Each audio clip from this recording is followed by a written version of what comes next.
یوم عثمان غنی ہوتا تو بھی اسی طلاقے سے بات کرتا. صحابہ کرام کے دن ہم وقتاً فوقتاً سب صحابہ کرام کی جو تاریخیں میں برابر آتی ہیں سب مناتے ہیں، لیکن بڑا جوش خروش ہوتا ہے.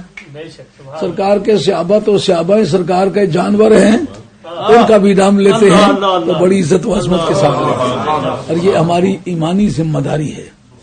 آپ نے بھی یہ بات سمجھنی ہے کہ حضرت شاہ عبد الحق صاحب محدث دہلوی رحمۃ اللہ علیہ نے تکمیل الایمان کے اندر لکھا ہے کہ مدینہ طیبہ شریف کے جو کانٹے ہیں نا، ان کو بھی عزت اور حرمت کی نگاہ سے دیکھنا یہ سرکار کے حقوق میں سے. امام مالک رحمۃ اللہ علیہ، آپ نے کبھی سنا کہ کسی شخص نے یہ کہہ دیا ہے کہ مدینہ طیبہ کی مٹی کے بارے میں امام مالک رائے رکھتے ہیں کہ وہ نورانی ہو گئی ہے؟ یہ تو ویسے ہی سفید ہے، نورانی کیا ہے؟ اور تاریخ بتاتی ہے مدینہ شریف کی مٹی کالے رنگ کی تھی، سرکار کے تشریف لے جانے کے بعد سنہری رنگ کی ہے، اور مدینہ طیبہ 8 مرتبہ اجڑا ہے. ہر ظالم نے اپنے دور ظلم و ستم میں اپنے ہاتھ کو مدینہ طیبہ کے تقدس پہ صاف کیا ہے، لیکن ان کا برا اثر ہے. جس بندے نے پہلی مرتبہ وہاں جنگ ہررا لڑا تھا اور وہاں کی عصمت آپ بیٹیوں کی عزت لوٹی تھی، مسجد نبوی میں گھوڑے باندھے تھے اور ممبر رسول پر جنگلی کے جانوروں کو پیشاب کرنے کا موقع دیا تھا، اس بد نصیب کا مزار دمشق میں ہے. جا کے پوچھو کہ یزید کا مزار کس جگہ ہے، تو 100 لعنت کے بعد ایک مرتبہ کو اس کا نام لیتا کہتے اس بے ایمان کا ہمیں کوئی پتہ نہیں کہا. جس ملک میں کوئی اتنی بڑی حکومت کا، اتنے بڑے امپیریلزم کا کوئی فرما روا گزرا ہو، رومن امپائر اتنی بڑی حکومت نہیں تھی، امریکہ کی حکومت اتنی بڑی نہیں ہے، رشیا کی وہ جو اسٹیٹیں تھی 7 ہوں تو وہ اتنا بڑا نہیں تھا جتنا بنو امیہ کے دور حکومت میں اسلامی قلمرو تھا. اس ملک کا حکمران تھا. آپ سمجھتے ہیں شاید وہ ایسے کوئی لوفر سا لڑکا تھا؟ نہیں، وہ بڑا ویل اسٹیبلش قبیض تھا. ہاں، اگر 1,00,000 کروڑ بے ایمان ڈالے جائیں تو اس کا ایک بال بھی نہیں بنتا، ایسا پکا بے ایمان تھا. جس کو لوگوں نے جنتی کہنے کی ناپاک تدبیر کی ہے. آپ کو یاد ہوگا پچھلے سال ہم نے 3-4 مہینے کے طوفانی دورے کیے تھے اور ہم کہتے تھے جس کا خیال ہے کہ وہ جنتی تھا میرے ساتھ اس کی بات کراؤ. پورے ملک میں چونک بھی آواز آئی ہے، ٹیپنگ وہ جس چیز کے پاس پہنچی، جس نے سے 5 اڑس رکھے تھے کہ شاہ صاحب سے بات کریں گے، انہوں نے کہا شاہ صاحب بڑا ظالم آدمی، شاہ صاحب سے بات کرنے کی کوئی ضرورت نہیں. وہ کتابوں کے حوالہ جات اور دلائل اور مسائل اعتراضات جو کوئی اعتراض کر سکتا ہے ہم نے خود کیا، اس کا خود جواب دیا. اب وہ جتنوں کے شوق تھے نا وہ سارے شوق کرکری ہو گئے.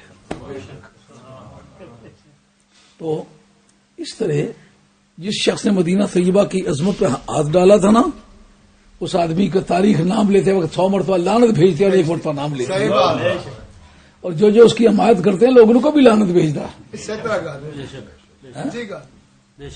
وہاں ہمارے قریب ایک بستی ہے قاضیاں کے قریب، مولوی احمد نثار صاحب جو لندن ہوتے ہیں نا، یہ اس شہر کے ہیں. آج سے کوئی 50 برس کے ہیر پھر میں بیول ہائی اسکول میں میرے ایک مولوی صاحب سے گفتگو ہوئی تھی مناظرے کی قسم کی، کہ انہوں نے کہا کہ آپ یہ جو میلاشی مناتے ہیں یہ حرام ہے. میں نے کہا دلیل حرمت جو ہے اس کے لیے قطعیت چاہیے، صرف ممانعت کافی نہیں ہوگی، قطعیت چاہیے ہوگی. جب گفتگو کو پیچھا پڑ گیا، وہ کافی کچھ موٹے تازے آدمی تھے، ان کا یہ خیال تھا کہ میں شاذور بھی ہوں اور پڑا ہوا بھی بڑے بڑے خطرناک مدرسوں کا ہوں، لیکن جناب پہلے راؤنڈ میں اللہ کے نام لے کے گرا لیا ان کو. اور پھر وہ بہتری انہوں نے کوشش کی کہ 4-5 گھنٹے لگاتار مناظرہ رہا، کتابیں کچھ نہیں تھی، تقریر کے لیے میں گیا ہوا تھا.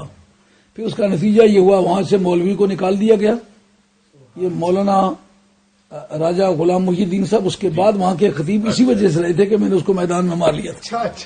غالباً پہلی ملاقات بیول سے جاتے ہوئے اس نالے کے پار جو آپ سے ہوئی تھی نا، یہ اس وقت کی بات ہے. یہ گوجر خان سے تشریف لا رہے تھے اور میں وہاں سے جا رہا تھا، راستے میں ملاقات ہوئی. ایک بڑا کداور صاف ستھرے چہرے والا بندہ نظر آیا. میں نے دور سے کسی سے کہا، میں نے کہا بندہ تو سید لگتا ہے، پتہ نہیں کون ہے. انہوں نے کہا پہچانتے نہیں، کیونکہ یہ بھی نئے نئے گئے ہوئے تھے. جب سینہ لگا کے ملے. میں نے کہا بندے تو اپنے لگتے ہو, کیا نام ہے, کون ہو, کہاں سے آئے ہو؟ انہوں نے اپنا نام غالباً حبیب الرحمان شاہ صاحب بتایا یا زاہد حسین شاہ صاحب بتلایا. بہرحال ان دونوں میں سے ایک نام بتایا کہ میں محلہ راجگان میں جمعہ پڑھاتا ہوں. یہ اس وقت کی بات, اس وقت سے لے کے میرا وہ شاگرد وہاں خطیب رہا. اس نے اپنے ایک بیٹے کا نام یزید رکھا تھا اور دوسرے کا نام حضرت امیر معاویہ رضی اللہ عنہ کے نام پر معاویہ رکھا تھا. آپ نے یاد رکھنا یزید ہے, حضرت امیر معاویہ رضی اللہ عنہ سرکار کے صحابی عزت والے شخص. ان کے بارے میں آپ نے کوئی کمزور بات کہنی بھی نہیں, سوچنی بھی نہیں. آپ کو تاریخی طور پر لاکھ نہیں کروڑ واقعات مل جائیں, لیکن قاعدہ کیا ہے, جب تک دائرہ اسلام سے خارج نہ ہو صحابیت قائم رہتی ہے. لاکھ ولی ملائیں تو ایک صحابی نہیں بنے. کیوں؟ اس نے ایک ایمان کی نگاہ سے سرکار یار ایک نگاہ ایمان سے دیکھے تو قیامت تک اس کے جوڑ کا کوئی نہ ہو. جو خون رسول سے پیدا ہو اس کے بارے میں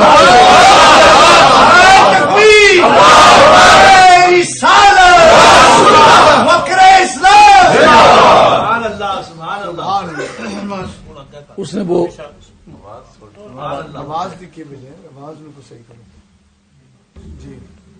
یہ دو نام رکھے تھے. ایک کا نام یزید رکھا تھا اور دوسرے کا نام حضرت امیر معاویہ رضی اللہ عنہ کے نام پر معاویہ رکھا تھا. لیکن اللہ کی شان دونوں ڈسیبل ہو گئے, دونوں معذور ہو گئے. وہ پھر یہاں سے بھاگ کے لاہور چلا گیا تو لوگوں نے اس کو کہا کہ یہ جن سے تم نے مناظرہ کیا تھا نا یہ اولاد دستگیر میں سے تھے, تو اس وجہ سے تیرے بچے معذور ہوئے ہیں. جب مجھ سے وہ لوگوں نے بتلایا میں نے کہا انہوں نے دشمن آل بیت کے نام پر نام رکھا تھا تو سارے خاندان کا بیڑا غرق ہوا ہے. میں تو آل بیت کے جوتوں کا خاکسار ہوں, میری کیا حیثیت ہے. یہ امام حسین کے قاتل کے نام پر اس نے اپنے بیٹوں کے نام رکھا. اس وجہ سے کو وہ پورا اس کا ماحول جو ہے وہ بچے معذور ہیں. اب میرے خیال ان میں سے ایک مر بھی گیا ہے شاید اور ایک زندہ ہے. تو اس طرح ہمیں مختلف لوگوں سے سابقہ پڑا ہے, واسطہ پڑا ہے, اور ہم کبھی سچ کو جھوٹ اور جھوٹ کو سچ نہیں کہہ سکے. حضرت شاہ صاحب اللہ تعالیٰ آپ کی صحت عمر میں برکت فرمائے.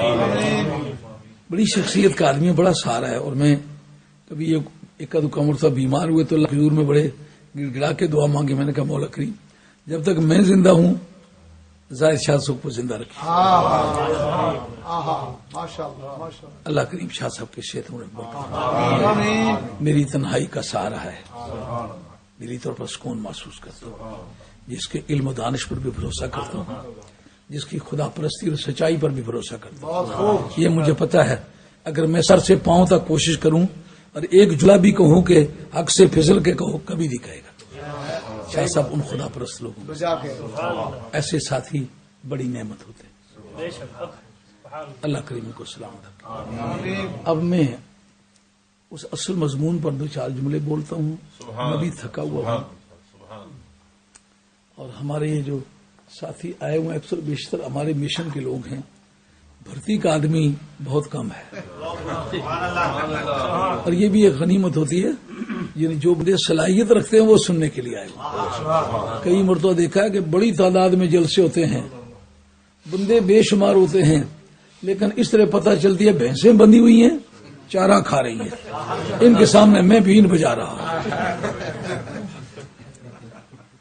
اس وقت بڑی بدمزگی پیدا ہوتی ہے. بعد آدمی آنکھ میں آنکھیں ڈال کے بات کرتے ہو پتہ چلا بندہ گھر نہیں ہے, کہیں گیا ہوا ہے. یہ تھوڑے ہیں یا زیادہ ہیں لیکن جاننے والے دانا راز گفت پیغمبر علی راک علی گفت پیغمبر علی راک علی